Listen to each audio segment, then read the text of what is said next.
Hey, what's up? It's Fuel Your Life Friday. Let's go.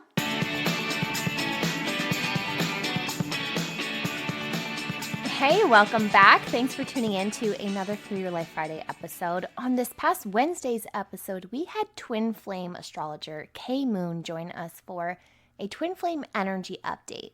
Because we have talked about twin flames so often on the podcast, I thought I would actually share a story from history that is said to support the twin flame theory. Now, of course, this theory has been challenged, and you are free to take it just however it resonates with you. But the twin flame theory goes back as far as history can record. In fact, it shows up in nearly all civilizations, and most religions have their own twist to the twin flame narrative.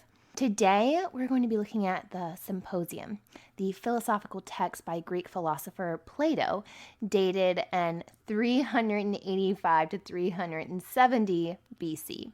Plato's Symposium is actually one of the earliest surviving texts that talks about love as a yearning to be whole. Within the dialogue, Plato breaks down the theory of Aristophanes.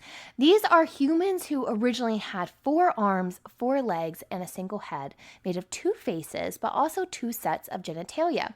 These were really the first set of twin flames, both a man and a woman inside of one body. So it's said that within the Symposium that the gods felt threatened by humans because they had this great power. And the gods discuss eradicating humanity with lightning, but they actually decided against it because they needed human to do labor. That was very vital for the gods. So the Greek god Zeus, he comes up with a solution of sorts, and he decides to take the human twin flames, the Aristophanes, and he wants to split them into 2 as a punishment of sorts. Because the bodies were split, it created more humans to do the work for the gods, but it left the twins, the Aristophanes, in their own type of, well, we'll say hell, a hell of separation from their other half. This created misery and isolation and just overall sadness. And this actually caused the human twin flames to begin to die off.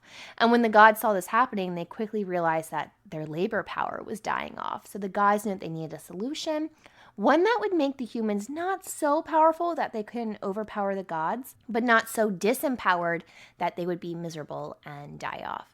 Apollo, the son of Zeus, came up with a solution to sew us back together and reconstruct the bodies with a belly button, being the only remaining sign left to remind us of our original twin flame form. Of course, each human then only had 1 set of genitalia and would always thus desire their other half. I'd like to share this quote from the Symposium because I just find it so beautiful. It reads, "When a person meets the half that is his very own, then something wonderful happens. The 2 are struck from their senses by love, by a sense of belonging to one another, and by desire. They don't want to be separated from one another, not even for a moment."